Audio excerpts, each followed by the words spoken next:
Maravilha.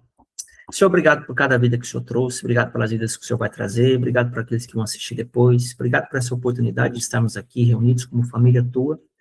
Obrigado porque o Senhor não une pessoas, mas o Senhor une propósitos. E nós sabemos que teu Cristo, ele habita em nós e ainda que de alguma forma nós não tenhamos o acesso à total clareza de tudo, em parte o Senhor nos permite conhecer, em parte profetizar. Então, que nessa noite nós possamos nos edificar, que o Espírito da profecia permeie os corações, possa visitar os órgãos, o sangue, possa visitar os ossos, possa, Senhor, nos refazer por dentro, no corpo, na alma e no espírito, porque a tua palavra é espírito e vida, e porque foi o Senhor que nos fez íntegros, e que a tua santa palavra possa nos apresentar diante de ti naquele dia irrepreensíveis, para que sejamos, Senhor, segundo a tua palavra, para que sejamos curados, para que possamos curar, para que sejamos encharcados mesmo do amor e da bondade, porque o Senhor nos amou enquanto ainda éramos pecadores. Então, que essa convicção aumente em nossos corações, que não sejamos alvo de comparação e nem refém, Senhor, das armadilhas do diabo. Ajuda-nos a discerni-las e rompe, Senhor, os laços de alma que nos prende aquilo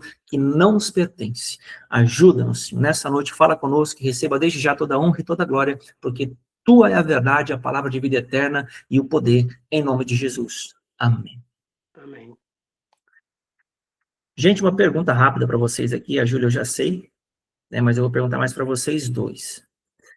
Tanto o Eric quanto o Matheus, quando a gente fala a palavra teologia, o que vem no teu coração, no teu pensamento? Em poucas palavras, eu vou começar com o Eric, que é mais novo, depois você responde o Matheus.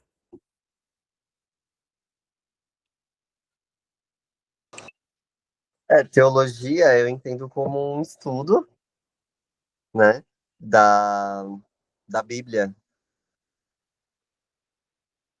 Estuda a Bíblia. Beleza, poucas palavras, não precisa mais que isso, não. E você, Matheus, poucas palavras também, assim. Pela etimologia da palavra, é o conhecimento, a busca do conhecimento, do estudo de Deus, né, do que é Deus, enfim, tudo que se relaciona a Ele. Mas eu tenho um certo ranço dessa coisa de teologia, talvez porque a formação teológica cristã, em grande parte, ela é formada com base greco-romana, então isso me distancia um pouco. Maravilha. Júlia, você quer dar a sua definição pessoal e particular, para o pessoal saber também? Porque eu já sei mais ou menos o que você pensa. Eu não lembro que eu ia falar o que o Matheus o que o Matheus falou, de Theo, Deus, logia e estudo. Mas não necessariamente o nosso Deus, pode ser qualquer outro. Mas eu não lembro se tinha alguma outra coisa que eu falei. Não, na verdade é porque por relacionamento eu já deduzo mais ou menos o que você ia falar. Porque você também é parecida comigo, com o Lívio, com o Matheus, por exemplo, que é do lado mais intelectual. Então você vai na etimologia, vai em algumas coisas que de uma forma geral a maioria não atenta. E não quer dizer que as pessoas estão erradas, mas é classe de gente e jeito que Deus trabalha. Mas assim, eu quero desmistificar algo para vocês, porque é o seguinte, eu não gosto propriamente de chegar e anunciar teologia para o povo de Deus da forma como isso é colocado, porque já tem uma estigma, né? Já está marcado isso de uma certa forma. Quem entende na letra, tipo na carne mesmo, já não tem com isso. Mas quem tem noção do que significa, fica um pouco avesso e não abre o coração por causa da mancha que essa palavra traz. Só que eu quero dizer algo para vocês. Eu fui formado e forjado no começo da minha fé, antes de começar a ter noção de que é uma palavra rema, teologicamente, assim, me colocaram, não num seminário, mas me colocaram para estudar o livro de teologia sistemática. E para quem não sabe, né, não sei se alguém aqui já leu, mas eu já li 2. E cada livro de teologia sistemática tem quase 1000 páginas. Então, assim, ele estrutura sua mente de uma forma muito interessante. Porém, ele costura o teu pensamento na racionalidade. Embora a fé seja uma fé racional, mas ela é racional segundo Deus e não segundo o homem. Então, quando o homem racionaliza algo espiritual, ele se torna religioso ou místico. Ele tem esses dois extremos para ele caminhar. Porque ou ele vai se apegar à palavra de tal forma que ele vai querer dar uma justificativa para explicar porque ela não se cumpre, ou ele vai se desapegar dela totalmente e achar que a mecânica da fé, que é literalmente o funcionamento do universo, é o suficiente para ele, mesmo que esteja fora da palavra. Até aqui, eu falei grego para alguém? Todo mundo me compreendeu? Beleza. Shalom, Claudete, seja bem-vinda. Vamos seguir adiante aqui. Então, irmãos, o que eu quero preparar para vocês? Essa é a segunda aula da minha ideia de trazer a questão da teologia, porque o que acontece? Eu tenho notado muitos irmãos nossos ao redor aí do Brasil, do mundo, que têm muita sabedoria em algumas coisas, só que as pessoas não têm fundamento para receber aquilo, e quando isso acontece, a pessoa, é como se você pegasse uma casa pronta e quisesse dar um acabamento nela, mesmo que ela não suporte esse nível de acabamento. E isso faz com que a casa não tenha estrutura para suportar isso, porque tudo que a gente aprende tem duas percepções. Tem a percepção da glória, que é quando Deus vai te abençoar com o seu aprendizado, e tem a percepção do juízo, que é o que Deus vai fazer com essa palavra se você não praticar. Então, a palavra de Deus o que eu costumo dizer, o que é para a direita é para a esquerda. Se você não usar a lei de Deus para tomar bênção, o diabo vai usar ela para te punir, para te pegar, para arrancar o teu couro, e diante de Deus ter direito sobre as tuas coisas. De modo bem simples. Então, por que eu quero trazer esse assunto aqui? Isso aqui, irmãos, está tudo no livro de teologia, tá? Se vocês quiserem, depois eu passo para vocês o PDF. Só que você não vai me ver lendo isso. Você vai me ver pegando a ideia central dele e vou ruminar com você uma perspectiva, uma outra mentalidade, fora desse gesso greco-romano. Que essa é a minha ideia. Estruturar pensamento e trazer você para fora da caixa, porque, na verdade, Paulo não usava teologia. Tá, então, só para trazer isso para vocês aqui. Júlia, quer falar alguma coisa ou está só mexendo na caneta? Ah, tá, achei que você estava com a mão levantada. Não, beleza. Vou seguir. Gente, qualquer momento, se você precisar falar, aí tem uma mãozinha aí para você apertar, não sei se todo mundo sabe, põe a mãozinha assim, e eu já sei que você precisa falar. Então, bora lá. Qual que é a ideia, irmãos, da questão da revelação especial de Deus? Deus não ficou escondido. Ele decidiu se revelar de forma clara, pessoal e salvadora. Deixa eu recapitular para vocês. Para trás, na aula anterior, eu falei a respeito de algumas coisas sobre a importância de estudar, o que isso causa na nossa mente, e da revelação geral que Deus dá.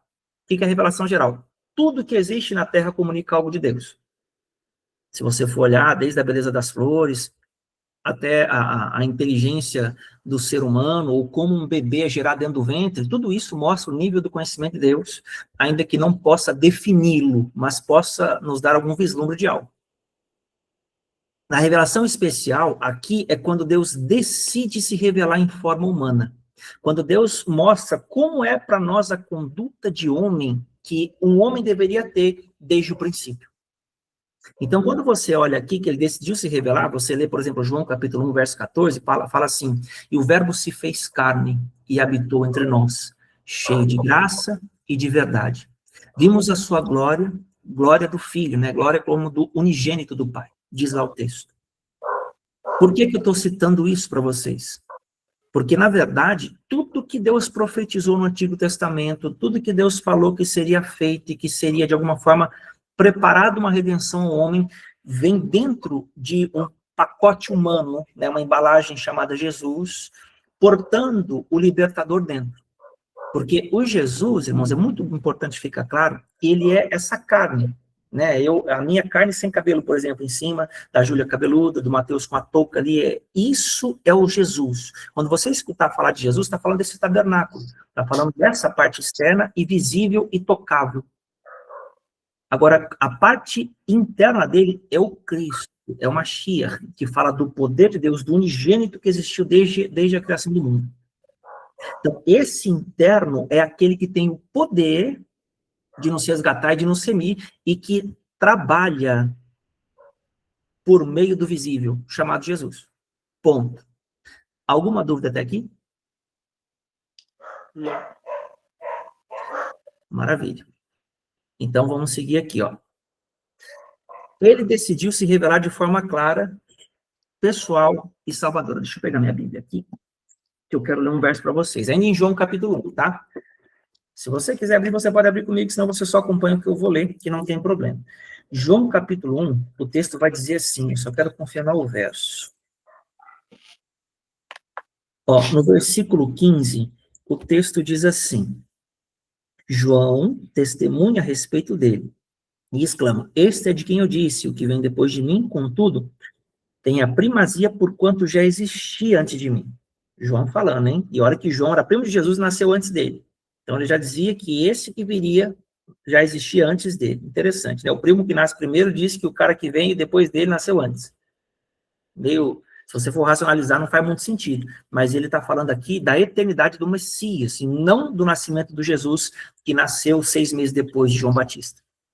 Por isso que, às vezes, quando a gente não tem essa base, a gente tem dificuldade de saber, porque como é que pode, né, Jesus, por exemplo, ser o filho de Davi, e lá em Apocalipse dizer que ele é a raiz e a geração de Davi. A raiz veio antes de Davi. E como pode ele ser filho de Davi sendo raiz também? Então, quando há essas oscilações de palavra, é porque, por vezes, essa palavra remete ao Jesus e, por vezes, remete ao Cristo. E se a gente não sabe diferenciar, a gente vai ler e vai ficar meio travado nas coisas. Tá, então, vamos seguir aqui, ó. O texto ainda fala assim: a revelação geral, que envolve a natureza, a consciência e a história, mostra que Deus existe, mas não mostra como ser salvo. Então, veja, se no Antigo Testamento Deus profetizava e anunciava algo, ele escolheu os judeus para isso. Até então, o mundo não tinha revelação, a não ser que os próprios judeus vivenciassem e a história fosse contada por meio das outras nações. Agora, em Cristo, uma mensagem pessoal que, enquanto acontecia diante dos olhos humanos, reescrevia o tabernáculo de Deus. Por que reescrevia? Porque o homem, o primeiro Adão, ele teve o seu DNA manchado. Então, o novo Adão, ou o último Adão, como diz a Escritura em 1 Coríntios 15, ele veio trazer para o homem um DNA regenerado, um DNA puro e com um upgrade. Por quê? Eu vou te mostrar aqui, ó. Primeira carta aos Coríntios, no capítulo 15, o texto ensina algo para nós que vale a pena a gente ler. Lá no verso 45. Pois assim está escrito: o primeiro homem, Adão, foi feito alma vivente. O último Adão, porém, é espírito vivificante. Então, olha que interessante a natureza dos homens. O primeiro Adão foi feito alma vivente. Aí você fala, como assim, Tony, alma vivente? Deus fez o homem do pó da terra e soprou nas narinas dele o fôlego de vida e ele tornou-se alma vivente. Diz lá o texto, em Gênesis 2. Agora, aqui está dizendo que esse último Adão é espírito vivificante, ou seja, ele é de uma categoria superior, capaz de purificar o homem por meio do fogo. Aí agora você fala, Tony, mas como assim? Aí você precisa avançar comigo, primeira carta aos Coríntios, no capítulo 15, verso 51.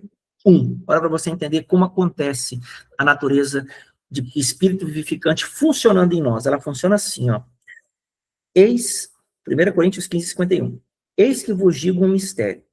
Nem todos dormiremos, mas transformados seremos todos. Num momento, num abrir e fechar de olhos, ao ressoar da última trombeta. A trombeta soará, os mortos ressuscitarão incorruptíveis, e nós seremos transformados, porque é necessário que este corpo corruptível, que é esse aqui, se revista de incorruptibilidade, e que o corpo mortal se revista da imortalidade. E quando este corpo corruptível se revestir de incorruptibilidade, e o que é mortal se revestir de imortalidade, então se cumprirá a palavra que está escrita: tragada foi a morte pela vitória. Onde está, ó morte, a tua vitória? Onde está, ó morte, o teu aguilhão? Agora, olha só, ele explica, ó, o aguilhão da morte é o pecado, e a força do pecado é a lei. Irmãos, isso aqui é muito forte, porque o que está sendo explicado para nós nessa questão da revelação? Eu estou trazendo 2 níveis para você. Eu estou trazendo o nível aberto, que é o que você vai encontrar no livro de teologia, e o nível revelado, que é o que você vai ouvir aqui. Qual é o grande ponto desses 2 extremos que é falado, né? Incorruptibilidade e imortalidade. À medida em que você vai adquirindo revelação, ou seja, à medida em que você passa a ver por dentro do Jesus, à medida em que você se permite ser reescrito no teu DNA, que esse é o poder da palavra rema. A palavra rema é uma palavra de ajuste genético, viu? Trazendo uma linguagem científica. Quando Deus fala, ele muda algo na tua natureza, capaz de reparar completamente os erros do teu interior. Então, isso é muito importante que a gente não seja leviano, porque a maioria das pessoas acham que palavra revelada é o que está escrito. E não é o que está escrito apenas, porque isso aqui também é palavra revelada, porque nós estamos falando de revelação especial de Deus. Então, o que de Jesus se pode conhecer, literalmente está aqui, qualquer um acessa esse livro. Mas o Cristo não está nítido assim. O Cristo, ele exige de nós um nível de temor, porque senão o Senhor não dá a conhecê-lo. O Senhor não vai nos revelar. Salmo 25, verso 12, 13 e 14. O texto diz assim: ao homem que teme ao Senhor, ele o instruirá no caminho que deve escolher. Na prosperidade repousará sua alma, e a sua descendência dará a terra. A intimidade do Senhor é para aqueles que o temem, os quais ele dará a conhecer a sua aliança. Então, enquanto o Senhor não detectar dentro do meu coração o temor, ele não vai revelar o Cristo a mim. Eu vou ficar com a superficialidade da palavra, o que não é ruim. Mas quando que Deus vai achar em mim temor? A partir do momento que eu for capaz de considerá-lo acima de mim. Ou seja, quando eu tiver condições de entender que o meu propósito é maior do que o meu prazer. Então, olha que interessante. Quando você entende que a revelação natural de Deus, que é a criação, ela não pode te dar salvação, e muita gente se engana por causa disso. Você vai ver que outras religiões, mas Deus, eu conheço Deus, Deus, aí começa a falar de um monte de coisa, né, dos elementos, aí começa a falar da natureza, aí começa a falar dos segredos da alquimia e etc., que são coisas externas. Mas isso em si não é Deus, isso em si é o que Deus deixou disponível para o homem governar por meio disso. Aí você fala, mas como que Deus colocou o homem governar por meio desses nomes de alquimia e magia, etc? Porque, na verdade, irmãos, quando você vai olhar na simplicidade da palavra, né, e aqui eu quero ser bem sucinto, tudo quem criou foi Deus. A verdade, a rema, ela governa sobre tudo isso. Quando o homem não tem o rema, ele procura o funcionamento do cosmos sem o rema. E o que é o rema na prática? Nós conversamos na escola. É a legitimidade de trabalhar com esse nível de poder. Toda pessoa que não tem a legitimidade, que não tem o rema, ela não é legítima. Ela é somente uma usurpadora do recurso, como Satanás é. Então, ainda que seja um pouco agressivo o que eu falo, né, o Maurício deve falar comigo, eu não posso deixar de omitir isso. Porque a partir do momento que eu sei e eu não abro a boca, eu tenho uma cobrança sobre a minha vida. E só a minha diferença é que eu preciso ter a sabedoria de a quem falar. Porque tem pessoas que vão precisar morrer com um nível de revelação menor. Mas aprove ao Senhor trazer para nós esse tipo de compreensão. Então, entenda que o Senhor usou um homem para manifestar a sua salvação, a sua justiça e o seu desejo em se relacionar, a ponto de nos chamar família. Então, Deus sempre quis ter uma família. A história da Bíblia, irmãos, ela é uma história de relacionamento, ela é uma história de comunhão. Então, se você for olhar, você pode até tratar como uma poesia, porque Deus, ele tem um amor pela humanidade e ele decidiu resgatá-la, ainda que ela não tivesse nenhum mérito nisso. Posso continuar? Alguma pergunta até aqui? Pode continuar. Beleza, então vamos lá, tomar uma água aqui.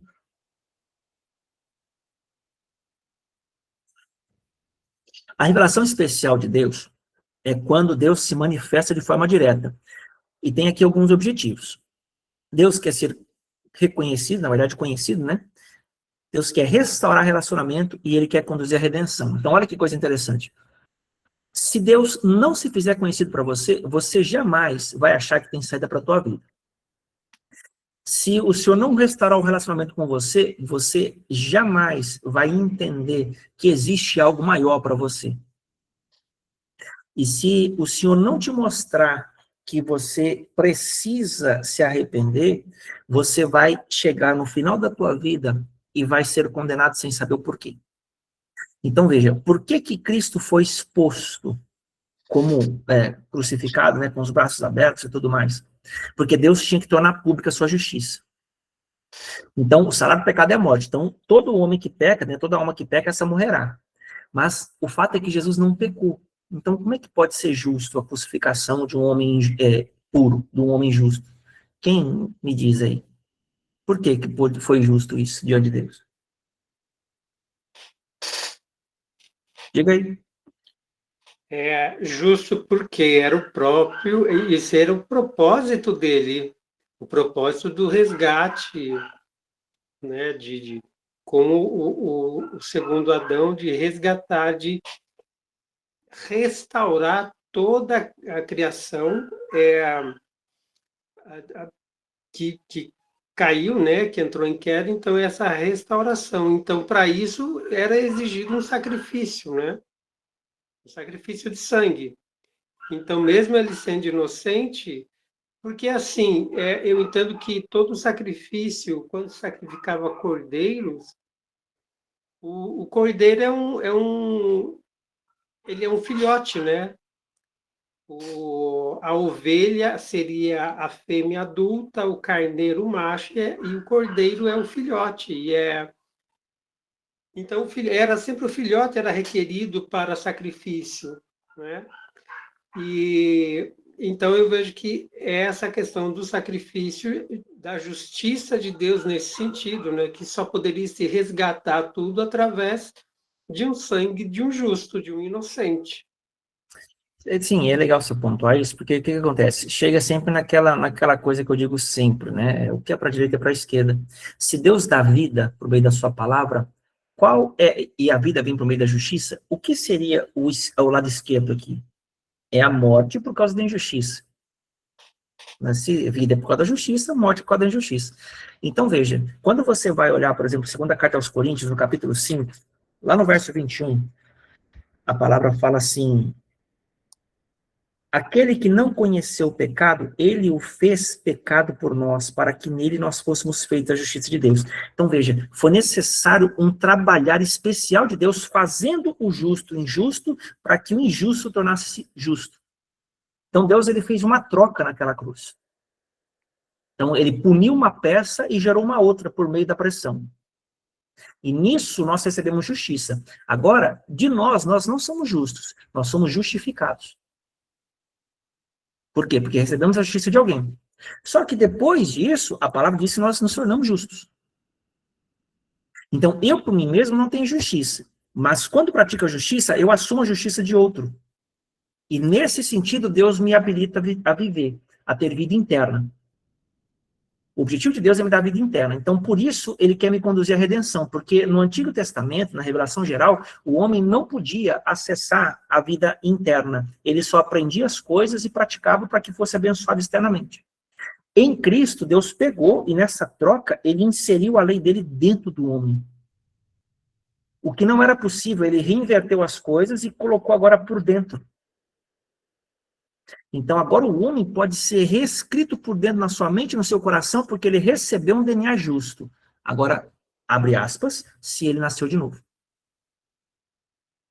Toda pessoa que não nasce de novo e aprende a palavra de Deus, ela se torna religiosa, chata, crítica. Ela não tem vida, não entra no reino, deixa o outro entrar. Diga, Júlia. Eu tô com a câmera desligada porque minha internet não tá funcionando, senão eu não consigo ouvir a aula. Eu tenho uma dúvida. Então, se a partir do momento que a gente renasce em Cristo, o DNA dele está em nós, então a gente consegue se conhecer e se identificar a partir do momento que a gente conhece Cristo. E aí os comportamentos dele que não batem conosco são os comportamentos que, na verdade, são os nossos comportamentos que ainda não incorporamos materialmente, mas que em espírito já está acontecendo. É isso? Confere? Então eu consigo me conhecer e me entender a partir do momento que eu conheço e entendo o Cristo? Sim, sim. Tá. E o legal é que isso, o poder do Senhor, ele te dá a chance, porque Deus ele não quer mudar você para outra pessoa. Deus quer purificar a tua essência que Satanás maculou. Então, ele quer que nós sejamos nós mesmos, porém esse fogo que a rema traz, esse espírito vivificante, ele passa com um fogo purificador por dentro. Então, de tempos em tempos, Deus nos insere em processos, Deus nos insere em situações de pressão, porque ele precisa mexer lá dentro do DNA. E aí cabe a você e a mim entendermos esse momento e nos deixar trabalhar, porque agora Deus não está interessado em recriar lá fora, ele está interessado em recriar o homem. Quando ele recria o homem, refaz o homem, olha o que a Escritura fala em Hebreus capítulo 1, na verdade em Hebreus capítulo 8, Olha só, Hebreus capítulo 8, lá no versículo 12. Não, vou ler o 10. Hebreus capítulo 8, verso 10. Porque esta é a aliança que firmarei com a casa de Israel depois daqueles dias, diz o Senhor.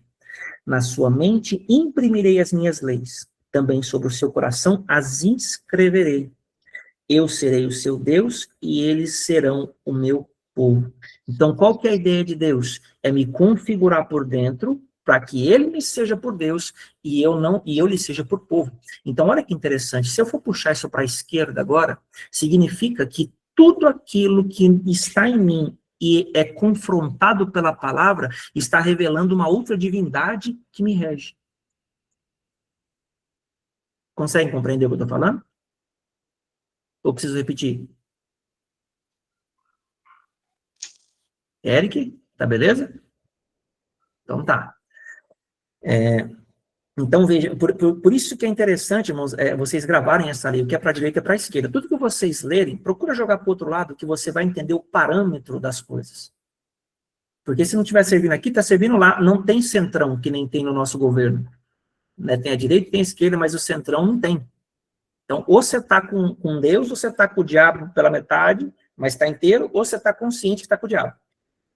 Então, a forma legal de colocar é ou você está com Deus, ou você está com o diabo e não sabe, ou você está com o diabo e sabe. Pronto. Melhor para poder deixar as coisas bonitinhas aqui. Agora, olha que interessante. Ainda falando de imprimir lei na mente e no coração, eu quero mostrar um outro texto mostrando como que Deus trabalha dentro das pessoas nessa questão de escrever a lei. Ezequiel, capítulo 36, o texto traz algo legal para nós aqui, ó. Não sei se alguém já leu, mas se não leu, vamos ler agora. Ezequiel, capítulo 36. Não está na referência bíblica aqui, porque tem coisa que o senhor só me traz na hora, tá? Então, eu estou trazendo para vocês aqui. Ezequiel 36. Lá no versículo 20... cadê? 37, aqui 36.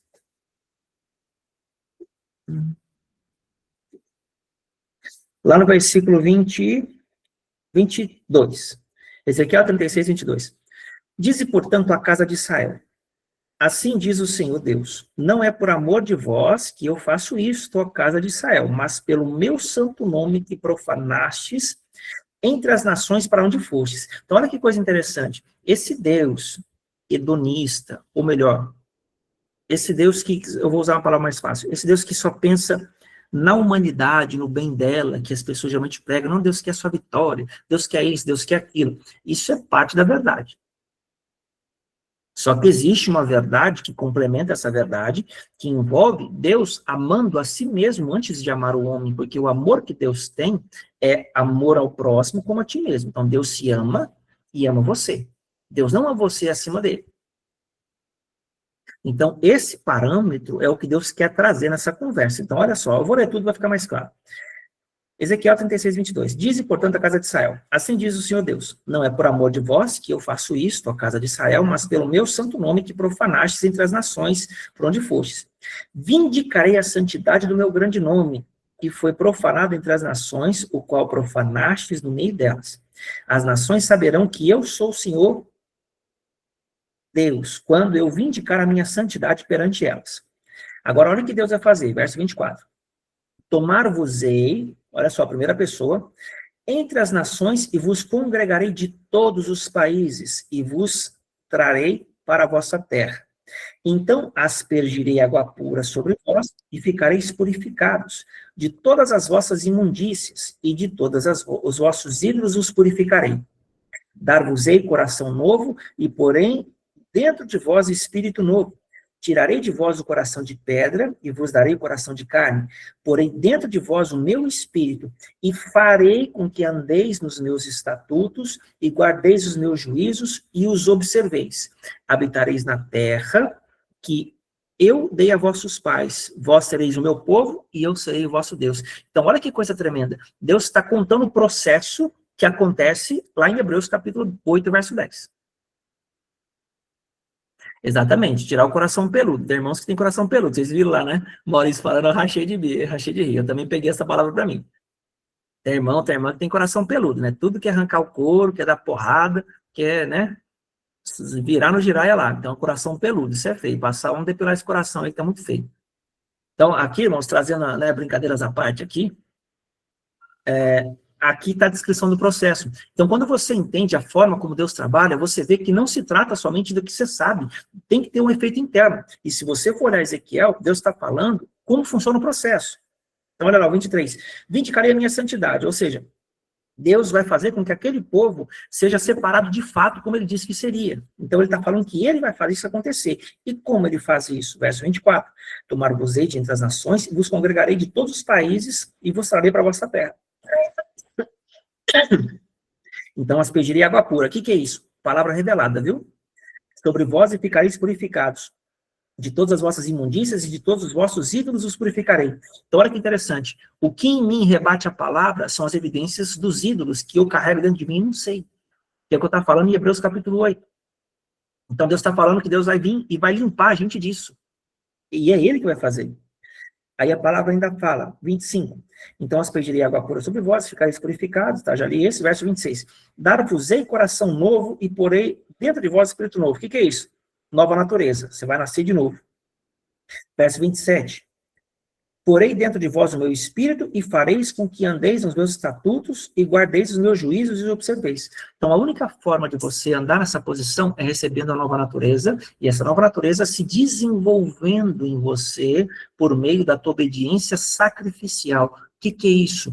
Tudo que você não quer fazer, mas a palavra te ordena, porque você nasceu de novo, você vai responder a isso. Você vai praticar mesmo com dor. Por quê? Porque é como se você estivesse, nesse momento, imagina que você está desdobrando um ferro torcido. O ferro foi dobrado, então esse esforço, essa dor que você faz, você está desdobrando a coisa para deixá-la plana. Então, entenda que quanto maior o teu esforço, mais intensa é a tua obediência. Alguém levantou a mão aqui recentemente? Alguém quer falar alguma coisa? Mas eu não estou vendo a mão de pé aqui, ou já não precisa mais? Tá, então vou seguir. Então, irmãos, o que a gente tem que entender aqui, ó, é que o Senhor, ele quer trabalhar dentro, tá? Então, o trabalhar de Deus nunca é externo, nunca é na tua vida financeira, na tua vida sentimental. Deus não está preocupado com tua família, nem nada disso, está preocupado com você. Quando Deus muda você, você muda essas outras coisas, porque dentro da tua obediência está a resposta do que você pede. Porque para ele ser o teu Deus, você tem que ser povo dele. Então não basta eu pedir para Deus ser o meu Deus, eu ser um povo que pratica uma outra palavra. Eu sou um povo que não liga para a revelação de Deus, e eu estou falando agora a revelação especial dentro da letra, tá? O óbvio. Como é que eu quero que Deus me responda se nem o óbvio eu faço? Tá, então, é por esse caminho que eu quero trazer para vocês. Então, como que Deus se manifesta, irmãos, de forma direta? Né, como está escrito aí no slide. Nós temos duas bases bíblicas. Hebreus capítulo 1, verso 3. Alguém pode ler, por gentileza? Hebreus capítulo 1, do 1 ao 3. Quem achou, já pode ler para nós, por favor. Havendo Deus outrora falado muitas vezes, de muitas maneiras aos pais pelos profetas, nestes últimos dias nos falou pelo Filho, a quem constituiu herdeiro de todas as coisas, pelo qual também fez o universo. Ele, que é o resplendor da glória e a expressão exata do seu ser, sustentando todas as coisas pela palavra do seu poder, depois de ter feito a purificação dos pecados, assentou-se à direita da majestade nas alturas. É isso, né? Bom, pode parar. Então, olha só que interessante. Ele é o resplendor da glória e a expressão. Irmãos, expressão é quando eu tiro algo de dentro e ponho para fora. Se eu quero expressar, não tem como expressar o que não está em mim. Eu posso interpretar, que é uma coisa, mas expressar é o que tem dentro. Vocês estão comigo? Tá? Que nem quem faz um teatro. A pessoa não é aquilo. Ela está interpretando algo. Mas quando ela expressa, ela está mostrando algo que é dela, algo que ela carrega. Então, veja que o Cristo, ele é o resplendor da glória e a expressão exata. Ou seja, é o homem de luz e ele se comporta como Deus o chamou para ser, porque o Senhor o configurou. Só que ali ele dá mais um detalhe, sustentando todas as coisas pela palavra do seu poder. Então veja que há um nível de poder nessa obediência, nessa expressão, que não apenas torna ele semelhante ao Pai, mas mantém o governo do Pai por intermédio das ações dele. Então, quando o pai está ensinando, tá dando o charada Gabi, lá, a revelação para você, ele está trazendo para você uma revelação, ele está ajustando o teu DNA para que você não apenas aprenda coisas, mas você governe a natureza e te responda por meio da tua obediência. Então, quanto mais palavra rema você receber e mais você se comportar, maior vai ser a esfera de comunicação entre você e a natureza, mais ela vai te responder. Tá? Então, isso aqui é muito legal e eu quero trazer um charada Gabi para vocês aqui, peraí.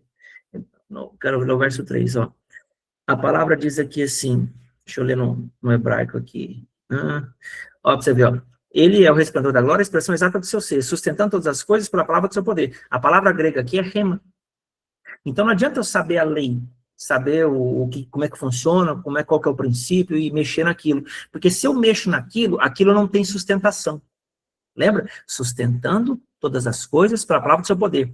É por isso que eu disse lá na escola, que quando Deus te permite acessar algo por meio do esforço, você pode até conseguir, mas para manter aquilo, você vai ter sempre que pagar um preço. Sempre vai te custar algo, sempre você vai ter que perder alguma coisa. Só que quando Deus te dá por intermédio do rema, que Deus ele prepara o caminho dentro de você, te dá estrutura emocional, ele trabalha no teu interior de modo completo, quando algo chega na tua vida, aquilo não desaparece. Porque a justiça de Deus já está em você. Você já foi julgado para que aquilo te fosse acessado. Então você é legítimo. Estão comigo, irmãos?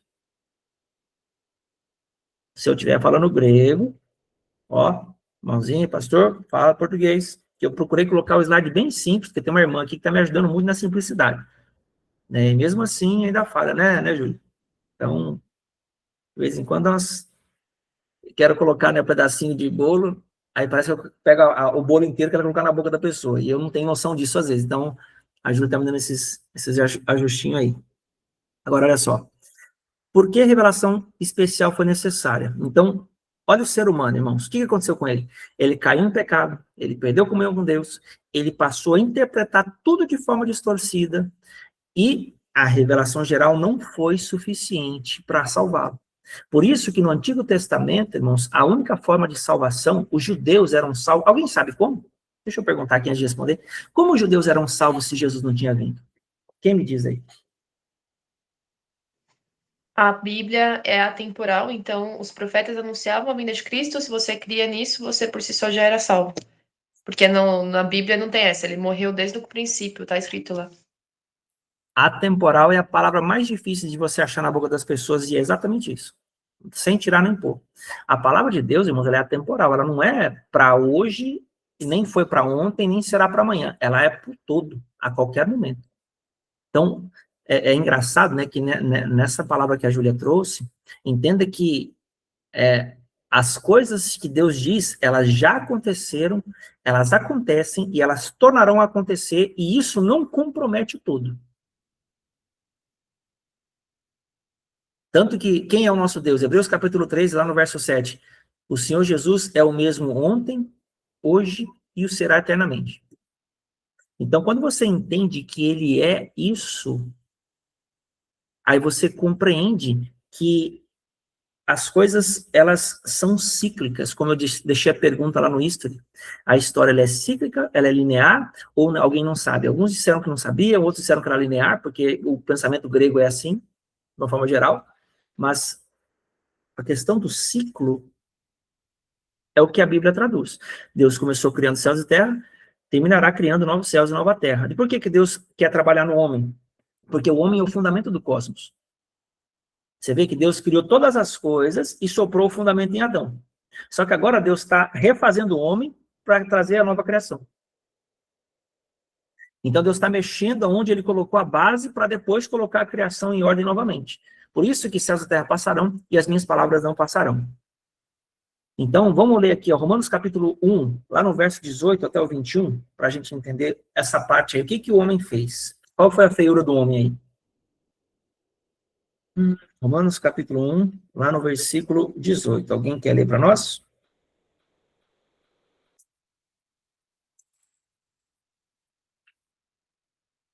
Gente, um de cada vez aí, porque senão ninguém entende nada.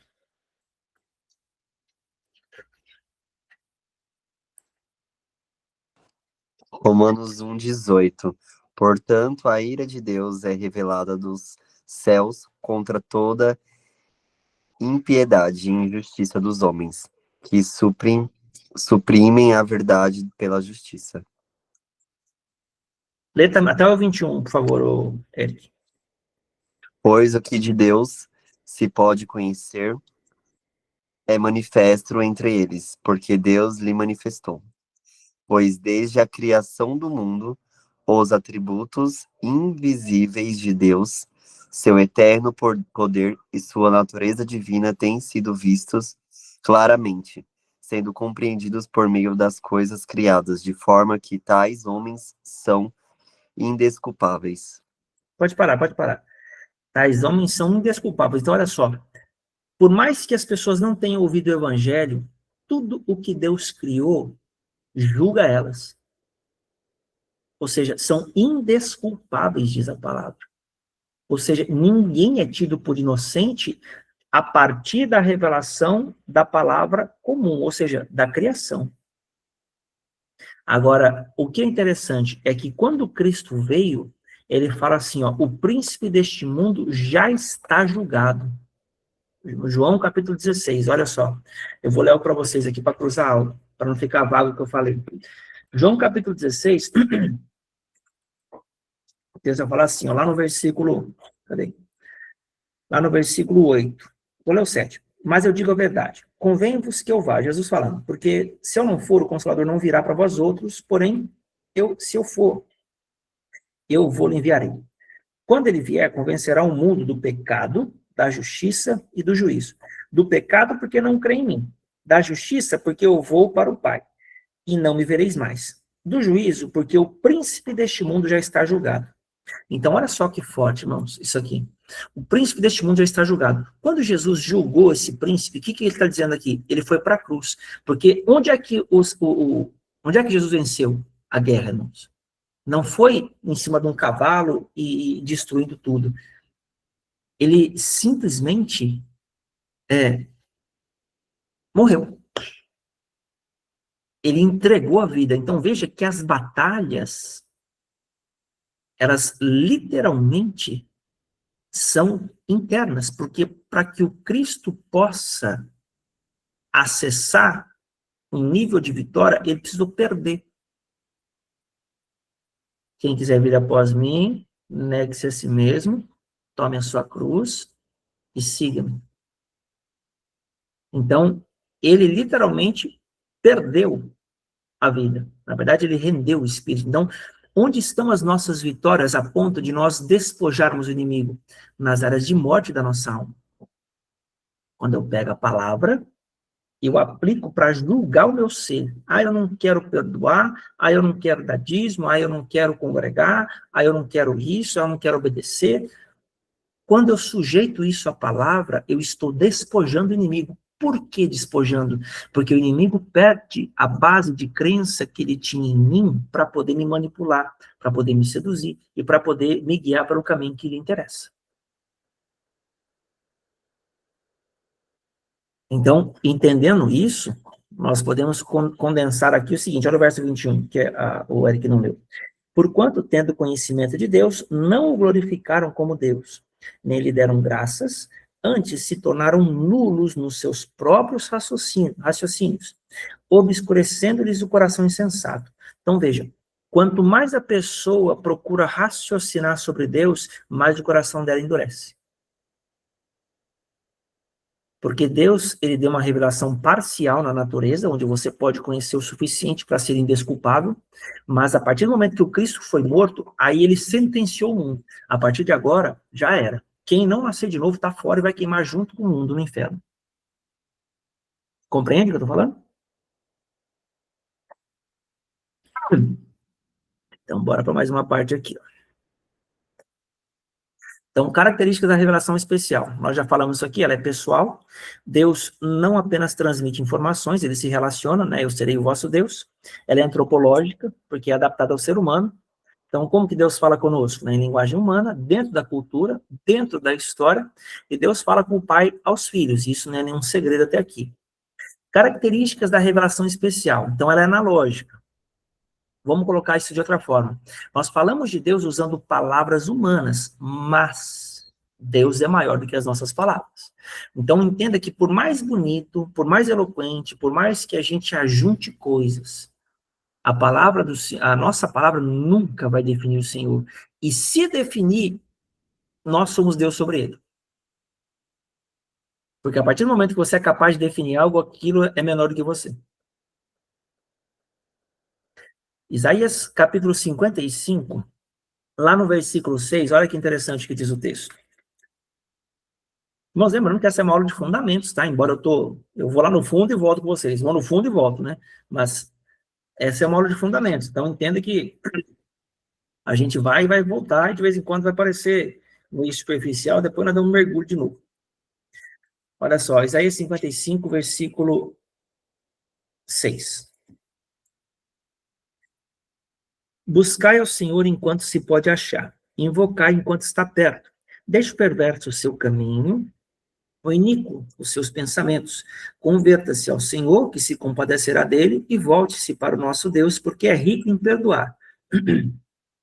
Porque os meus pensamentos não são os vossos pensamentos, nem os vossos caminhos os meus caminhos, diz o Senhor.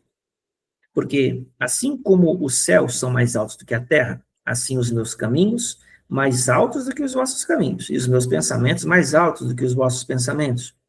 Porque assim como descem a chuva e a neve dos céus e para lá não tornam, sem que primeiro reguem a terra, e a fecundem e a façam brotar, para dar semente ao semeador e pão ao que come, assim será a palavra que sai da minha boca. Não voltará para mim vazia, mas fará o que me apraz e prosperará naquilo que eu designei. Então, olha o que Deus está falando. Quando o homem busca o Senhor e ele se arrepende, o Senhor vai começar a falar com ele as suas grandezas. Só que essas grandezas são as revelações, né, o charada gabias, a palavra rema, ela vai fazer um caminho completo, que é quando a palavra cai sobre o homem, que nem vocês estão ouvindo. Então, ainda que talvez alguém não esteja compreendendo, não faça sentido agora, isso já está no depósito do teu espírito. Com seu tempo de estudo, com seu tempo de busca, aquilo vai descer para a tua alma e vai começar a gerar esse processo, ó. Assim como a chuva e a neve caem dos céus e para lá não tornam, sem que primeiro reguem a terra e a fecundem e a façam brotar, para dar semente ao semeador e pão que come. Então, o Senhor quer trabalhar dentro de você e produzir coisas para você. Semente e pão. Como que a palavra de Deus produz na minha vida semente e pão? Quando Deus nos ordena entregar dízimos, primícias e ofertas, Ele está preparando você para sementes. Isso aqui, Ele fala, isso aqui você não come. Porque é daqui que eu vou fazer a natureza reproduzir aquilo que eu tenho para a tua vida. Então, Deus quer separar para a gente a semente. E Deus quer dar para nós o pão. Você vai ver que num dos salmos, eu não lembro qual deles, mas diz assim, ó, eu nunca vi o justo mendigar o pão. Veja que a palavra diz de mendigar pão, não de mendigar semente. Por que que uma pessoa fica sem recurso? Tem pelo menos dois motivos. Ou ela nunca semeou nada, e quem não semeia não colhe, ou ela está passando por meio de um teste no qual Deus a proverá pão. Ou seja, ela não vai ficar desamparada no seu alimento. Deus sempre vai enviar provisão, porque Ele é pai que cuida dos seus filhos, e Ele pode usar alguns processos para a educação em qualquer esfera da vida do homem. Beleza, por enquanto? Então, bora seguir aqui, ó. Aí o texto ainda fala, né? Porque assim como a chuva desce do céu, ela não volta, sem que fecundem a terra, façam brotar para dar semente semeador e pão que come. Assim será a palavra sair da minha boca. Então, Deus está mostrando como funciona o processo, e esse processo é Deus te transformando por dentro para te dar o resultado externo. Agora, o que é interessante? Quando essa palavra dá o resultado externo para você, o verso 12 diz assim, ó, saireis com alegria e em paz sereis guiados. Então, qual é o resultado da palavra evidente para você detectar que a palavra cumpriu o que ela tinha que cumprir na tua vida? Dois frutos. Alegria e paz. Saireis com alegria, verso 12, e em paz sereis guiados. Ou seja, o pau pode estar quebrando na tua vida, as coisas podem estar virando de pernas pro ar, pode estar faltando, de repente, alguma coisa que você gostaria muito, mas quando a palavra, ela cumpre isso em você, e ela já está num nível de glória suficiente para que Deus possa te guiar de fato, você vai experimentar tanto alegria quanto paz no teu coração, mesmo em meio às guerras. Porque essa palavra tem poder para isso. Só que ela não vem da palavra escrita, ela é depois da escrita, ou dentro da escrita, melhor dizendo. Então eu preciso achar o rema. E o rema não está na opinião de rabino, na opinião de teólogo, na opinião de papa. O rema está na boca do Cristo. Eu preciso ouvir o Cristo. Porque ainda que de repente eu ouça uma pessoa que tenha revelação, a palavra só vai ser revelação para mim quando ela for ativada dentro de mim.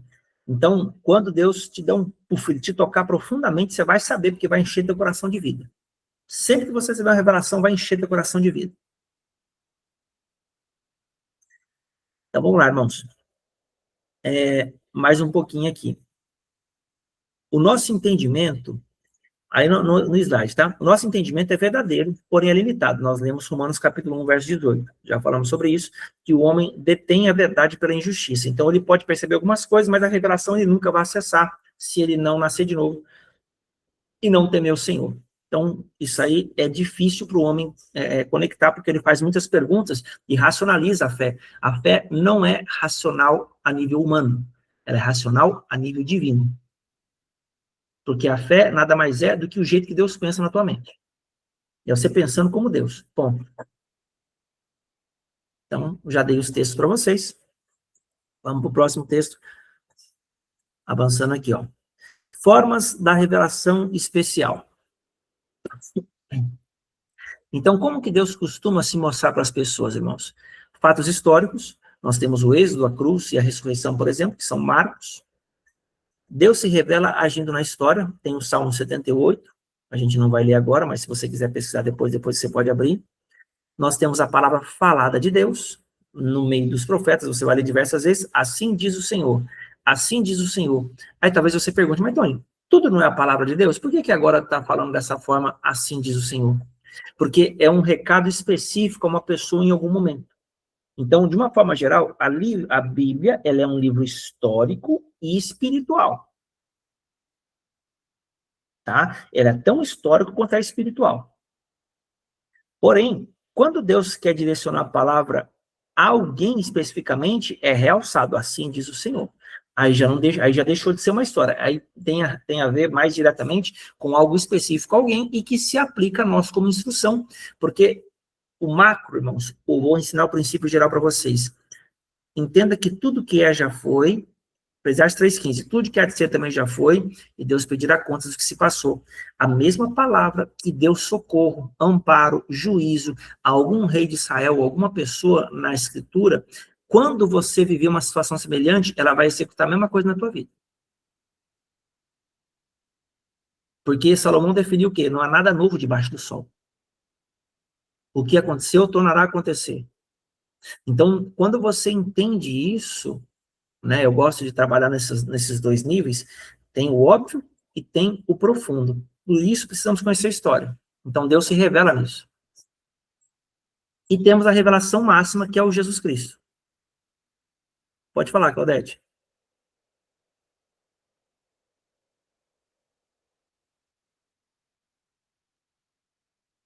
De preferência com o microfone ligado. Jesus! Boa, boa.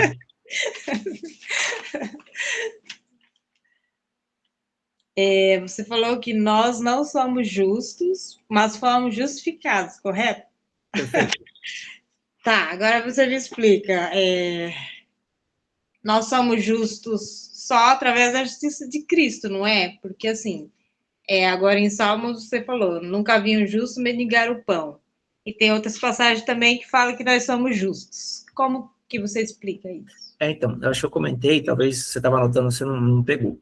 É porque é o seguinte, para você ser justo, você precisa primeiro ter recebido a justiça de Cristo. O que é isso? Nascer de novo. Quando você nasceu de novo, você tornou-se justificado. Ponto. Então, Deus compartilhou em Cristo Jesus a justiça com você. Por quê? Porque a justiça te dá direito à vida. A única forma de você pegar a palavra de Deus e ter vida interior é recebendo justiça. Satanás foi desconectado da glória de Deus e ele perdeu a vida. Ele perdeu a glória. O que é isso? Ele continua tendo poder, porque ele sabe como os céus funcionam, mas ele não tem mais vida. Então ele precisa comer do pó da terra. Então ele se alimenta do homem porque ele foi desconectado de Deus. Então ele tem um homem com fonte. O homem é a fonte energética do capiroto e da sua falange. Tá? Por isso que ele ama você triste, você com a benedita. Benedita, para quem não sabe, é o demônio do mau humor, tá? Ele ama que você fica benedita. Ele ama que você está aí querendo dar tiro em todo mundo. Todos os extremos e picos emocionais, irmãos, é quando o diabo fala, agora eu vou mamar. Aí ele gruda lá e mama em você. Ele se alimenta disso. Por isso que o sentimento cresce. Aí a justiça, quando você recebe a justiça, você está literalmente ganhando direito a obedecer a palavra e receber a correção interna de quem você é. Escreverei nas mentes deles a minha lei e no coração também. Aí eu lhes serei por Deus e eles me serão povo. Então, se Deus não mexer dentro de mim, eu nunca serei povo dele. Por isso que a palavra diz lá em Mateus capítulo 7, muitos naquele dia me dirão, Senhor, não expulsamos demônios, não curamos enfermos, nós não profetizamos em teu nome. Apartai-vos de mim, vós que praticais a iniquidade. Eu nunca vos conheci. Por que praticar a iniquidade? Porque uma vez que a pessoa, ela só quer poder, ela só quer trabalhar com místico, ela só quer dar sinais e maravilhas, mas não quer dar fruto, ela está se aliançando capiroticamente. Ela está andando com o diabo ali, achando que está servindo Deus. Vou fazer para a glória de Deus, né, irmão? Fazer o jantar para o pobre lá na glória de Deus, lá debaixo da ponte, para fazer um monte de coisa. Esse tipo de situação, quando a pessoa, vou fazer para a glória de Deus, mas não dá fruto, ela está fazendo para a glória dela. Porque a glória de Deus é quando dá fruto em mim. A glória de Deus não é quando eu resolvo algo lá fora. É confrontante, irmãos, a palavra. Mas ela é necessária. Porque Deus não quer minha utilidade, Deus quer minha filiação. Deus não quer você como uma pessoa que é servo e faça coisas. Mas a Bíblia me chama de servo. Chama, mas Jesus não veio apresentar um senhor para você, ele veio apresentar um pai. Você é servo no sentido de que, quando você precisar responder a algo, você vai responder a palavra de Deus, e não às suas vontades, não aos sentimentos, não às circunstâncias, não à opinião dos outros. Você é servo da palavra nesse sentido, mas você é filho de Deus. Irmão, isso aqui é tremendo, viu? Isso aqui é bom anotar, porque isso aqui veio para mim agora. Isso aqui, ó, é o bisturi de Deus fazendo cirurgia para nós. Porque ser servo da palavra não é você ter que obedecer a palavra às suas custas e se lasca o resto, não é nesse sentido. É porque quando isso concorrer com a palavra, você tem que fazer algo. Tô a fim de, um exemplo, né? Vamos supor que chupar sorvete é pecado. Tô a fim de chupar um sorvete. Não, você não vai chupar sorvete. A palavra diz que não é não. Mas eu quero. Mimimi. Né? Tem que ficar de boa, tem que aprender, porque, irmãos, nós nascemos para governar. O nosso espírito precisa governar a nossa alma. A alma, ela ainda tem ela é um território maligno ainda, mas ela não é ruim em si. Ela precisa de pureza, ela precisa de santidade, ela precisa ser santificada a tal ponto que, quando a palavra de Deus dá o comando, ela se submeta. O espírito é para governar a alma. Então, aí tem gente que fala, mas o fulano está na alma, mas isso não é ruim. A questão é que ele precisa de pureza na alma dele. E a pureza é constância, é relacionamento, é busca, que nem está aí, ó. Se a pessoa não buscar o Senhor, ela não vai conseguir. E se ela não sacrificar, se ela não morrer para ela não vai conseguir. Porque a maior vantagem que nós temos sobre o inimigo, irmãos, é a capacidade de morrer e ressuscitar. O que é isso? Sabe quando a palavra fala de morrer e ressuscitar, que Jesus fala assim, ó, quem quiser vir após mim, né, que se acidez, toma a sua cruz e siga-me. Porque quem quiser perder a sua vida, acha, e quem perder por minha causa, quem achar por minha causa, não. Quem quiser perder a sua vida, vai achar. Mas quem quiser achar, vai perder. Ele fala assim, sabe o que é isso? Ele está falando o seguinte, lá na ressurreição, depois que ele já morreu e ressuscitou, cada vez que você pega algo que você ama e você sacrifica, Ali, por meio da palavra, Deus tem o poder de regenerar o teu coração e colocar algo dentro de você que vai fazer você odiar o que você amava. E vai ensinar você a amar, vai ensinar você odiar. Deus vai fazer com que você odeie o que você amava, que era a questão do pecado, e você vai passar a amar o que você odiava, que é a questão de obediência à palavra. Então, há um poder de transformação que não é teu, mas o Messias dentro de você, oficiando num papel específico, vai ficar para uma outra aula esse papel, ele trabalha nessa purificação e nessa reconstrução do teu santuário, porque Deus quer habitar em você. Se ele não habitar em você, a hora que ele vier julgar a terra, você vai para o inferno junto com a capirotaiada toda. Então, o Senhor quer te reconstruir. Então, entenda. Mas eu me sinto inútil. Não tem problema você se sentir inútil. Não tem problema você ficar achando que parece que você não está fazendo nada para Deus. O Senhor não tem necessidade de você fazer algo. Ele tem necessidade de fazer algo em você. E aí você vai expressar essa construção para fora, por onde você passar, na tua família, no teu trabalho, na igreja, com seus amigos, com teu marido, esposa, com quem for. Então, nós estamos aqui para expressar o que somos, não para servir a Deus de qualquer forma, ou mediante a velha natureza. Então, vamos ler alguns textos aqui, ó. João capítulo 14, verso 9. Jesus, que é a revelação máxima. João 14, 9, o texto diz assim.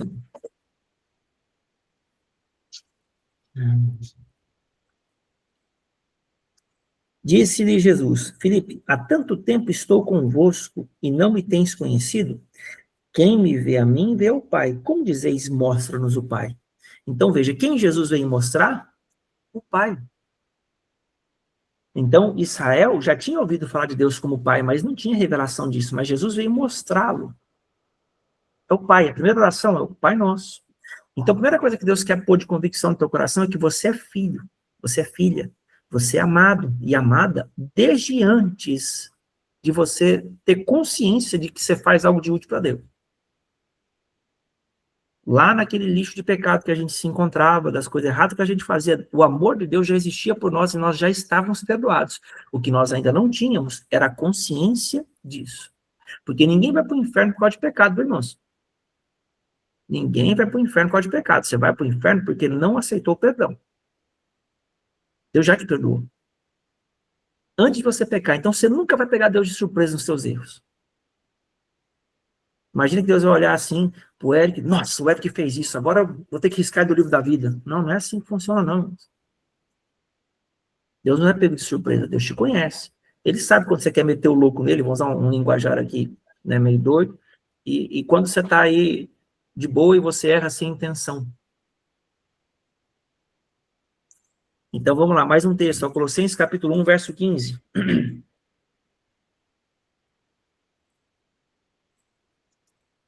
Colossenses capítulo 1, verso 15. Essa aula vai para o YouTube depois, viu, irmão? Essa aula não só para a plataforma, não. Essa aula vai subir para o YouTube, depois quem quiser poder assistir, ela é gratuita.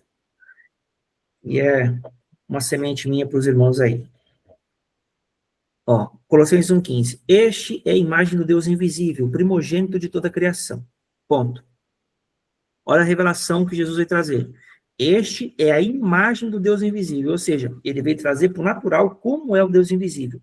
O primogênito de toda a criação. Ninguém foi criado antes dele. Pois nele foram criadas todas as coisas, nos céus e sobre a terra, visíveis e as invisíveis. Sejam tronos, sejam soberanias, quer principados, quer potestades. Tudo foi criado por meio dele e para ele. Ponto. Esse é o Cristo, que veio dentro da pessoa de Jesus. Tá bom? Hebreus 1, do 1 ao 4, nós já lemos. Então, eu vou ler, vamos para o próximo slide só, e aí eu vou fechar a aula para a gente conversar entre nós aqui, ó. Revelação pessoal, vamos parar aqui no 9, terminar o 9 aqui, ó. Revelação pessoal ou proposicional. Irmãos, o que é isso? Vamos lá, para você entender de forma simples. Pessoal é o que Deus se dando a conhecer, né, de modo relacionamento. Mas proposicional é quando Deus comunica verdades, que são coisas que você pode perceber ou entender por experiência pessoal. Então, por exemplo, funcionamento do corpo humano e do cosmos. Você consegue experienciar isso. Como funciona o corpo humano? Você tem ciência, você consegue buscar, consegue entender, e se você praticamente tocar, se você mexer, se você fizer qualquer movimento, você vai ver que o corpo humano tem algumas coisas que são lógicas nele. Vamos pegar o exemplo do reflexo, né? Quando você pega um martelinho, dá uma marteladinha no joelho assim, o pezinho vai, se tá tudo certinho, né? O joelho chuta para frente. Então, são experiências simples, mas que a gente pode testar e ver que realmente isso funciona. E aí, o que a Bíblia traz para nós, irmãos? Né, para finalizar essa aula de hoje por aqui, nós vamos ter aqui uns 20 minutos de bate-papo, se vocês quiserem.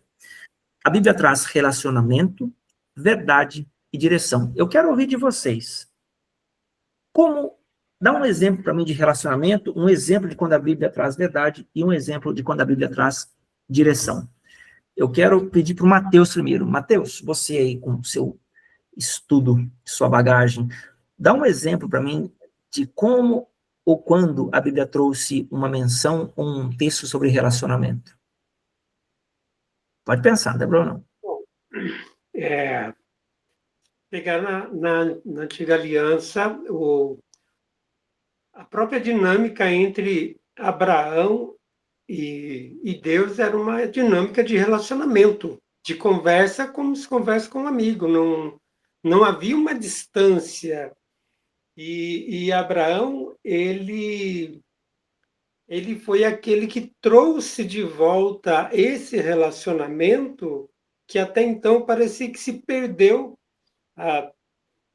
parecia que se perdeu lá atrás, né, com Noé, e aí foi um salto, caímos em Abraão, né? Depois tiveram outros, obviamente, mas na Brit Hadashah nós temos a própria dinâmica de Cristo com os seus discípulos, um relacionamento mais pessoal, né? Mais humanizado. Mais pessoal, íntimo, quando ele deixava o povo e separado com os 12 ou com alguns dos 12, em que ele trazia certas revelações ou certas explicações daquilo que ele falou, ou mesmo certas experiências, né? Como a aparição lá no monte, que apareceu Moisés e Elias. Então, essa experiência foi para Pedro. Quem estava lá? Tiago, João? Pedro, Tiago e João, os três. Isso, exatamente. Então, foi uma coisa assim, excepcional, porque ele escolheu aqueles discípulos no meio dos 12 para uma experiência sobrenatural. E então, isso, para mim, é o tipo de relacionamento que ele busca em nós também. Maravilha, maravilha. Só para esclarecer os irmãos, né, quando o Mateus disse Brit Hadashah, ele quis dizer Novo Testamento, tá? Tem irmãos aqui que não tem ainda esse conhecimento, então, só para trazer aí, esclarecer, ele está falando do Novo Testamento. Eric, um exemplo sobre quando Jesus traz algo como verdade.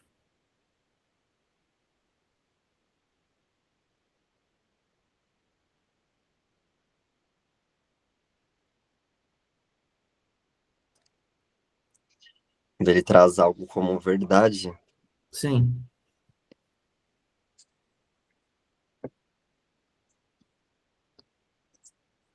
não vem assim na minha cabeça, não. Eric, é fácil, só você falar. O tempo todo ele falava, em verdade vos digo. Qualquer frase que você pegar, que tá aí, tá em verdade. Pega qualquer versículo disso e responde, menino. Joga aí. Sim.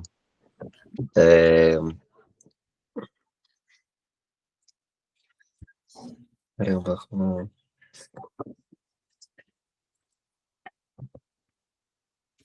assim de cabeça eu não lembro. Te peguei pro pulo, né? Eu cheguei uma Pego vez e pô, que isso, cara? relacionamento, beleza. Até pensei na questão do quando a mãe falou, né, para Jesus da questão do casamento transformar água em vinho, né? Ali demonstra um relacionamento e também sobre direção. Lembrei como Abraão, que ele falou para sair, né, eu acho que foi aqui, ó, Gênesis 12, que aí ele falou para Abraão sair da sua terra, né, e deu uma direção. Agora, como verdade, assim, de cabeça, A Júlia deu uma dica boa, né? Sim. Verdade, verdade, eu digo, é uma boa ideia, mas eu na hora pensei, embora não seja o único exemplo também, se aplica ao que ela falou, né? É bom o exemplo ela deu. Quando Jesus fala assim, ó, vistes o que foi dito, eu, porém, vos digo. Então, ele está fazendo uma retificação na palavra sobre o entendimento que havia na época. Então, esse é um bom exemplo também. E vou pegar aqui Claudete. Direção, Claudete. Dá um exemplo de quando Deus, ou Jesus, ou Paulo, ou qualquer um está dando um apontamento de direção aí, por gentileza. O Eric falou que eu ia falar. Eu vou falar sobre verdade, então. Vou inverter. Tá muito bonitinho vocês, né? Ele roubou a minha ideia. Tá vendo? Chegou depois, ó, vamos lá. Em verdade, quando Jesus fala, né? Eu sou o caminho, a verdade e a vida. Eu acho que é uma das passagens, né? Que ele fala que Sim. ele é o caminho, Se a você verdade. concluir o verso, principalmente, como termina o verso? Eu sou o caminho, a verdade e a vida. Espera aí que eu estou Olha a processando. Júlia falando aí, olha para a boca dela. Ninguém vem ao Pai se não for por mim. Isso, então olha só. Ninguém, olha para você ver como é que é interessante. Ninguém, ó aqui, meu irmão, ó. Ninguém vem. Ou seja, segue por aqui, é direção. Não é ninguém vai, é ninguém vem. Então, é um bom exemplo. Eu sou o caminho, a verdade e a vida. Então, fechou. Dentro da aula de hoje, irmãos, a minha ideia era passar fundamento para vocês. Então, eu vou fazer uma pergunta agora. Até que ponto foi produtivo para você ouvir isso do que eu falei? Eu vou começar aqui da esquerda para a direita, que está aparecendo na minha tela. Vou começar pelo Matheus. Como é que foi para você, Matheus, essa primeira experiência aqui com a gente? Foi ótimo. Deu para confirmar a tua dinâmica no seu estudo como mestre, tanto que você reafirmou alguns desses fundamentos você já havia passado na semana passada com relação lá na escola, né? Eu acho que foi até numa mesa, você pincelou alguns desses fundamentos, depois mesmo ministrando, né, sobre a questão dessa relação do Cristo com ao nosso interno, em querer trabalhar o nosso interno, né, restaurando, então, a nossa essência, a nossa genética. Então, para mim, foi ótimo a primeira live que eu participo, mas alguns trechos dessa fundamentação eu já havia ouvido de você lá na semana passada. Sim, maravilha. Claudete.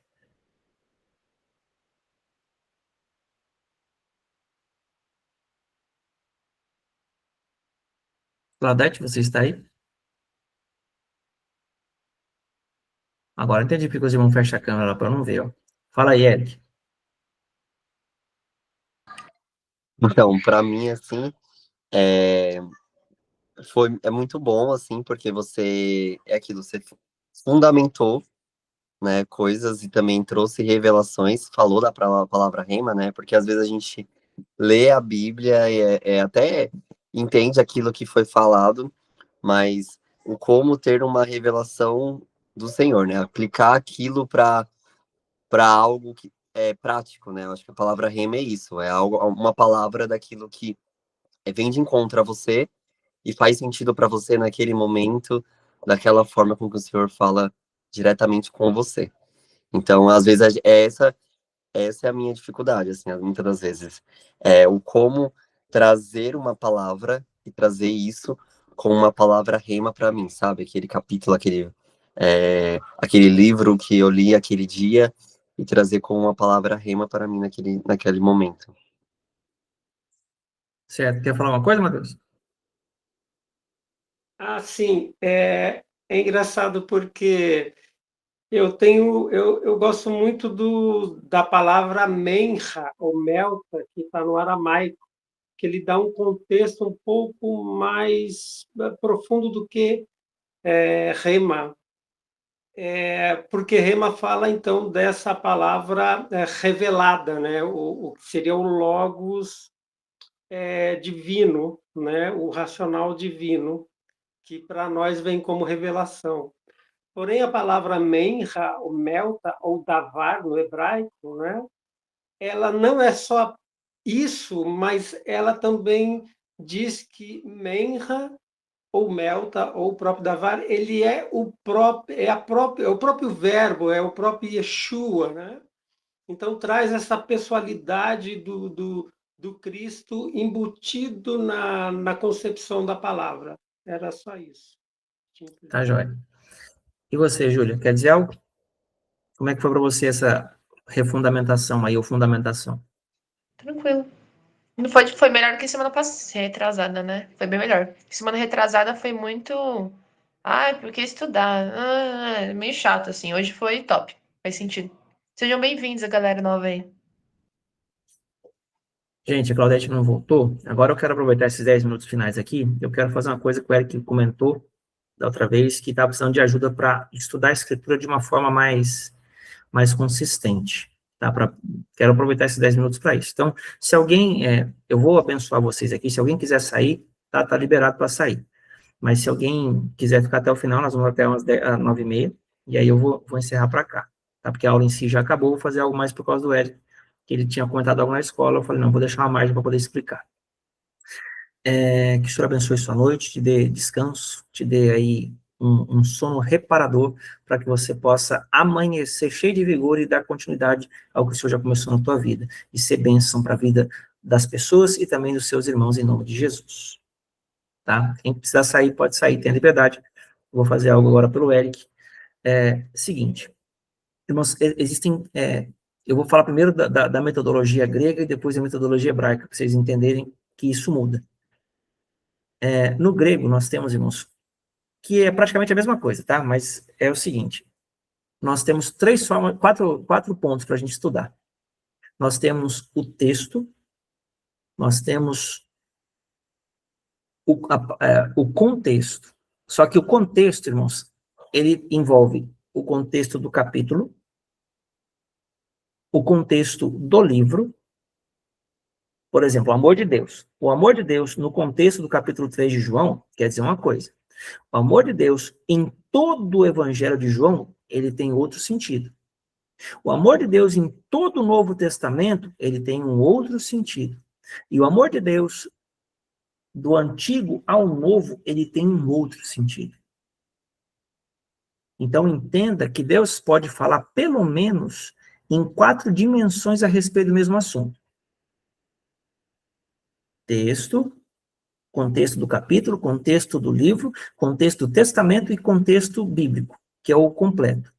Então, eu posso achar momentos diferentes do amor de Deus e ações diferentes, ainda revelando esse amor. Então, por exemplo, você vai ver Deus no Antigo Testamento, vamos pegar um contexto do Antigo, falando de amor. Deus amou tanto Israel que ele fez coisas por Israel, mesmo quando Israel tinha o menor mérito possível. Israel não tinha mérito nenhum, e Deus ia lá, e eu amei você, você era minha noiva, você é minha esposa, e não sei o quê, e Deus falando várias coisas. O amor dele por Israel, ele fazia coisas fantásticas. Então, uma outra percepção. Vamos para o Novo Testamento. Aí a palavra fala sobre o amor de Deus. Deus, ele amou o mundo de tal maneira que deu seu filho. Ou seja, o Senhor pegou tudo aquilo que as pessoas, os principados e potestades tinham em mente e surpreendeu a todos. Ele fez uma ação que mudou completamente a perspectiva da criação, porque Deus revelou um mistério ao mundo, que é o nível do seu amor. Por que você acha que Deus não quis, por exemplo, punir Satanás na hora que ele enganou Eva lá? Ou melhor, na hora que ele caiu dos céus? Né? Porque ele enganou um terço dos anjos. Ele enganou um terço dos anjos, é porque o negócio foi doido lá, o cara era bom de conversa. Então, entenda que, por que Deus não puniu ele na hora? Porque, o que Satanás fez? Ele jogou em dúvida o caráter de Deus. Por isso que alguns foram a ele direto. Vai com Deus, Claudete, já está abençoado. por isso que Deus fez, por isso que Deus não executou juízo. Então, ele permitiu que todo mundo visse o desenrolar da história, para que mesmo aqueles que optaram crer no capiroto pudessem ver o nível do amor de Deus para a sua criação. Então, o tempo mostra as coisas. Tem coisas que a gente não vai conseguir entender na hora, tem coisa que não vai fazer sentido nenhum, e tem coisa que vai doer pra caramba, até o Senhor curar e falar, ó, foi por isso. Se é que ele vai falar. Então, esse é o contexto do amor de Deus no Novo Testamento. É Deus revelando o seu Filho verdadeiro, e esse Filho está surpreendendo o mundo, porque ele tirou das mãos do maligno, que enganou a galera, a chance de manter um povo escravo. Agora, quando você pega todo o Novo e o Antigo Testamento, por exemplo, que você vai pegar e falar do amor de Deus, o que Deus está falando ali? Que o sonho dele sempre foi manter uma família. E quando ele perdeu esse acesso, e essa família dele tornou-se adúltera, ele foi o herói que resgatou e trouxe de volta para eles viverem felizes para sempre. Isso sendo assim, super sucinto e poético. Tá? Mas esse é o resumo das Escrituras. Agora eu vou perguntar para a Júlia, que fez cara de não. O que aconteceu aí, Júlia? Travou? Não, muita coisa. Resumindo, o que a gente faz? Como é que a gente faz para estudar? Falou e não falou para ser dito. Porque assim, na minha cabeça, estudo bíblico, tá? Eu tenho a mesma dificuldade que o Eric. Então, assim, eu pego a Bíblia, começo a ler. Como é que eu vou entender contexto histórico? Como é que eu vou entender contexto cultural? Como é que eu vou entender tudo isso? Contexto do capítulo, contexto do versículo, contexto do too much. Então, assim, precisa de uma coisa mais direcionada. O que a gente faz? Eu vou falar para o Eric, vamos começar a estudar junto, meu filho. Porque, assim, pelo menos dois fazendo a mesma coisa, a gente consegue chegar junto no mesmo objetivo. Porque eu também tenho dificuldade. O que eu tô fazendo é só ler Josué e falou, Senhor, abre minha mente. O Senhor tá falando, ai, que não sei o quê, é isso mesmo, Jurinhas, tal. Mas, assim, nada do que ele falou eu tô fazendo. Não consigo, ele já tinha me falado tudo isso aí. Não tô fazendo. Porque eu não sei como faz. Eu chego aqui e falo, tá, e aí? Que contexto histórico? Você está aqui, não, você está aqui para você aprender. Aqui o ponto é, o que eu quero trazer, irmão, você não tem que estudar contexto histórico, nossa, deixa eu ver o que aconteceu na história de Israel, vou ler Flávio José, um monte de coisa, não é isso. É você entender que o Senhor, ele trabalha com níveis de entendimento. Então, por exemplo, quando você fala, o amor de Deus é isso, aí o outro diz, não, mas o amor de Deus é isso aqui, porque a palavra diz aqui diz outra coisa. Então, o que eu quero dizer é que existe harmonia entre os entendimentos e que isso depende dessa compreensão de contextos. Então, em que contexto, por exemplo, o amor de Deus envolve uma história de amor? No tudo. Porque se você for olhar só o Antigo Testamento e só o Novo, não vai fazer muito sentido. Tá? É só isso que eu estou falando aqui. Agora, como você vai estudar isso é o que eu vou falar agora. Aí não, entendeu? Por isso não precisa tribular, não. Pode ficar em paz aí, irmão. Aí, qual que é o ponto? Quando você começa a entender, eu não sei qual que é a Bíblia de vocês, mas aqui, ó, eu vou abrir a minha. A Bíblia de vocês, por um acaso, tem aquelas letrinhas, eu vou tentar mostrar aqui. Tá vendo que tem umas letrinhas aqui no meio da página, vocês estão vendo? Tipo assim, ó, vou pôr o dedo aqui. Ó, tem essas letrinhas aqui, e tem algumas letrinhas que são menores do que a letra da página aqui. Essas letrinhas, elas são para você aumentar a sua compreensão sobre um assunto em específico. Então, por exemplo, eu vou ler aqui está falando sobre, deixa eu achar uma parte que tem uma letrinha aqui. Aqui, ó, curiosamente, estou no livro de Josué, que é o que a Júlia está lendo.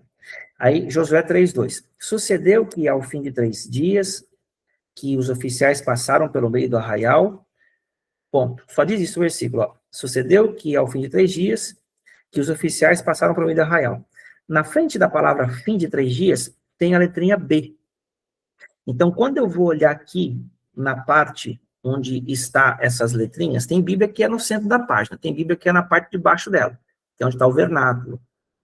Tá? Aí você vai procurar lá, capítulo 3, versículo 2, letra B. Aí aqui está mostrando aqui, ó, letra B, Josué, capítulo 1, verso 1. Então, o que eu vou fazer? Eu vou abrir a minha Bíblia lá em Josué, capítulo 1, versículo 1. Sucedeu que, depois da morte de Moisés, servo do Senhor, este falou a Josué, filho de Num, servidor de Moisés, dizendo... É isso aqui mesmo?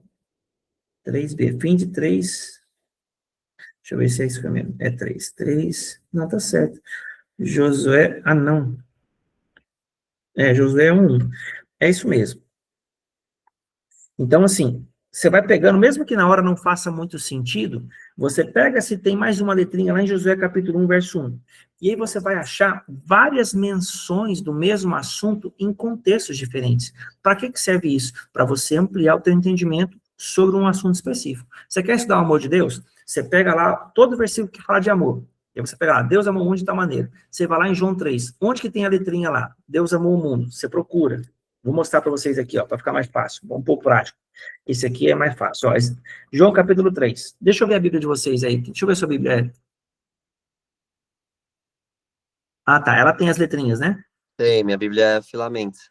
Legal. E tem um aplicativo que ele faz isso. Ele traz. Eu comprei essa daqui por causa disso, por causa mais do aplicativo. Não, maravilha. Ela tem esse aplicativo que ela linka isso, ela dá lá em cada capítulo, cada página, aí tem um modo de estudo, e aí ela vai dando aqui os outras, linkando, né, os outros textos com aquela passagem, explica algumas palavras. Então tem me ajudado muito, assim. Então, é assim que você estuda. Então, vou para ser objetivo, tá? Então, são 4 níveis de estudo. A sua leitura direta, que você vai achar o superficial e o óbvio, tá lá, leitura direta. Tá? Vou dar nome meu aqui, tem outros nomes para isso. Mas eu vou dar o meu nome para vocês fixarem. Leitura direta. Você lê, vai entender o superficial e aquilo lá, que é o sentido literal. Existe o contexto, que é o que você está lendo, dentro daquele contexto. Só que o contexto, ele não é separado por número de capítulo. Então, você vê capítulo 1, capítulo 2, não quer dizer que mudou o assunto. Você tem que ler, achar onde o assunto começa e onde o assunto termina e esquecer capítulo e versículo. Você só precisa achar onde começa o assunto e onde termina. Isso aí já é com você. É o sentido contextual. O primeiro é literal, o segundo é contextual. Então, por exemplo, um exemplo prático para você entender, lá nas bem-aventuranças, Mateus capítulo 5, o assunto começa com Jesus falando das bem-aventuranças, e ele só vai terminar esse assunto em Mateus capítulo 7, no último verso, no verso 28. Então, do capítulo 5 ao capítulo 7, no último verso, é o mesmo assunto, é o mesmo bloco. Então, quando você pega esse bloco, ali você entende do que Jesus está falando, para quem ele está falando, qual é o objetivo dele, porque o próprio contexto responde essas perguntas. Aí agora, aí você vai, vamos chegar no terceiro nível. O terceiro nível é o nível de referência cruzada. Pode perguntar, Eric. A minha Bíblia aqui, no aplicativo aparece isso, ó. Mateus, do capítulo 1 capítulo 1, versículo 1, capítulo 5, do versículo 1, e do 7 ao 29. E aí ele traz um resumo desses, e aí depois ele vai pontuando. O 5.3, que fala sobre pobres de espírito. Então, eu tenho usado esse aplicativo por causa disso, porque é algo que tem me ajudado a entender. Você agora explicando que é porque ele está falando do mesmo assunto, aí eu agora consegui entender o porquê que estava sempre no começo, estava escrito dessa forma, né? Ou do 5 ao 7, agora eu consegui compreender de uma forma mais profunda. E também nesse aplicativo ele indica você para uma página do YouTube, mas não precisa ser do aplicativo. E lá em vídeo, ele mostra o contexto do livro em vídeo. Que aí, tipo assim, para mim, eu sou muito do visual e ouvir. Então eu consigo entender ali daquela forma melhor, entendeu? Sim, Também dá para você ouvir em áudio essa parte da Bíblia, então tem muitas funções. legal. Meu Então, filho, desculpa, Tony, qual que é o aplicativo que tu tá falando? Filamentos, que é do. Filamentes? Tu É, manda no grupo lá pro obséquio? ele tá, ainda não Você está tá no no grupo. grupo? Ah, então não. me manda no Não. off pro Só que, obséquio? só que aí ele só libera se você comprar a Bíblia, Ah, pelo amor de Deus, tá, entendeu? entendi. Ó, E- o Eric conseguiu aí o aplicativo, mas você vai no, como é que fala? Na raça. Vai pegar na raça, né? Mas o Eric te ajuda. Vocês vão estudar juntos, o Eric te ajuda. Então, o ponto é o seguinte, ó. Esse é o terceiro, tá? Então, vamos repetir. Literal, contextual, referência cruzada que é o que nós estamos chegando aqui. Qual que é a referência cruzada? É o das letrinhas. Tá? Esse é o terceiro nível das letrinhas. Você pega as letrinhas e vai pegando todas as letrinhas que estão sobre o mesmo assunto. Ou quantas você quiser para você tirar um pano de fundo. Mas se quiser esgotar o tema, você tem que pegar todas. E lembrando, isso pode variar de Bíblia para Bíblia. Tá? Então, não se apegue só ao que a tua Bíblia mostra. Porque pode ser que, vez ou outra, por exemplo, eu estou com um tempo de caminhada já de estudo, tem versículo que está na referência cruzada, que na minha cabeça tem 2, 3 que não está aqui, mas eu já sei. Então, é muito da prática, com o tempo isso vai ficando comum para você. E o quarto nível, que é o nível da revelação, da iluminação do Espírito. Aí é o rema, é a palavra dentro da letra. Esse aí é mais difícil de chegar. Mas para você chegar nesse, você precisa dos 3 primeiros. Já travou a Júlia lá. Não, vai dar certo, mas fica tranquilo. Sou muito transparente, né? Não, é porque assim, comigo, é que eu fazia como devocional, eu nunca fiz como estudo bíblico, eu não sei se está certo. Mas, na verdade, eu chamava o Senhor, falava, Senhor, vamos lá, vamos começar. Aí eu falava, qual vai ser o tema do dia? Aí ele falava, hoje a gente vai falar sobre, sei lá, evangelizar. Hoje a gente vai falar sobre o domínio espiritual. E aí ele ia trazendo. Então ele falava, leia tal coisa. Aí ele puxava um assunto, eu procurava. Aí, leia tal coisa. Então, aí eu ia perguntando, tipo, por exemplo, como ter domínio sobre o mundo espiritual? Por que nós temos que ter domínio sobre o mundo espiritual? Aí ele puxava, tipo, olha, leia tal parte, está escrito isso, isso, isso, e aí explicando. O que é ter domínio sobre o mundo espiritual? Como ter domínio sobre o mundo espiritual? E aí ele ia puxando disso. Então, na verdade, eu fazia o caminho reverso, ia da palavra rema e aí ia puxando para a palavra bíblica. Só que eu não sei se isso tem problema, porque não tem muito. Eu não fico muito presa a esse negócio de letrinha, esse negócio de referência. Eu não sei se. Sim, não é que tem um problema, é que como você ainda está em fase de construção de fundamento, você está entendendo segundo a tua mente. Então fica tudo muito racional e natural. E a palavra de Deus, ela tem esse nível de entendimento, mas ela não tem só esse. Ela tem outras camadas, que é para onde o Senhor quer te levar. Então, em Que daí partes, não tem problema. Tá. Tá? Você começar assim, mas para realmente desenvolver o entendimento, fazer sentido a tua identidade, o teu propósito de vida, você vai ter que ir para o estudo. Porque nesse sentido você está valendo a palavra. Só que Sim, agora você não vai ler, você vai estudar. Aí a coisa é um pouco mais trabalhosa, mas é um pouco mais efetiva. tá. Não, tá beleza. Valeu. Então, aqui, gente, eu vou fechar a nossa gravação. Aqui, tá? Isso aqui vai para o YouTube amanhã.